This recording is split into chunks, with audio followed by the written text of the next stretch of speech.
Hey everybody, so this is a video that I've been wanting to do for quite a while now.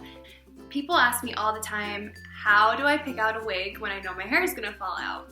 And 6 months ago I had that same exact question. I mean, I knew nothing about wigs. So I decided I would just share some of the things that I've learned over the past couple of months.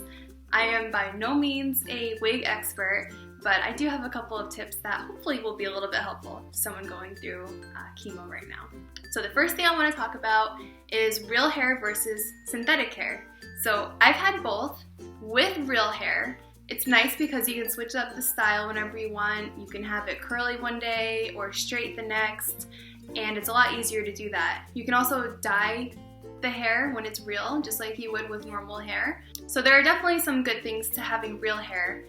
But with synthetic hair, it's kind of nice because the way that you buy it is the way that the wig will always look. So with this wig, it's nice and straight, it kind of hugs my face.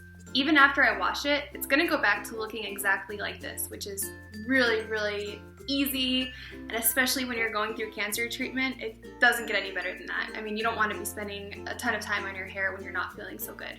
If you buy a wig that's really curly that has synthetic hair, it's gonna stay curly and you're gonna have beautiful curls all day long. And I swear, I get compliments on my hair every single time I'm out in public. People come up and tell me how beautiful my hair is, and sometimes I'm like, oh thanks, I worked really hard on it. And other times I'm like, yeah, it's fake. For somebody going through cancer, I say it's a no-brainer. Go with synthetic hair 100%.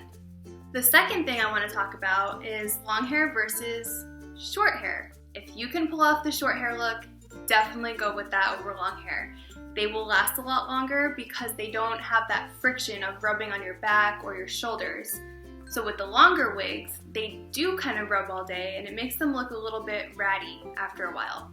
So with the first wig that I bought, it was longer, it probably went down to about here, and it only lasted like a month because I beat that thing up. I didn't take very good care of it because it was my first wig and I didn't really know how to, but it's useless now. I mean, it turned into a big knot. Now when you go to pick out a wig, always try to find one that either has a lace front, I'll show you what that looks like in a minute, or one with bangs. The reason being is if you don't, I found that they look really fake. The hairline just doesn't look right for whatever reason. So the lace front, it makes it look like the hair is coming right out of your head, and you can part it any way you want and it still looks real. So I definitely recommend doing the lace if you don't want to go with bangs at all. You don't have quite as much flexibility when it comes to wigs with bangs. You're kind of just stuck with that style, but if you like it, go for it. Also, check with your insurance company to see if they offer any kind of benefits when it comes to buying wigs. Many companies do, and it really helps a lot because, let's face it, cancer is pretty expensive. Now, if your insurance company doesn't cover wigs, you can always check out the American Cancer Society. They have a program called Beautiful Lengths, and they'll actually send you a wig for free. So I did go ahead and take advantage of that program. And that's the wig that I got that was a little bit longer and didn't last very long. But it was a good practice wig for me because I didn't know what I was doing at the time. So now I know a little bit better, and hopefully you don't have to make that same mistake. To take advantage of that program, all you have to do is call this number, and they'll set you up with an appointment at an office close to you. You just go in, they have a ton of wigs that you can just try on, and it's actually really fun. My last piece of advice is find a good company to sell you a wig.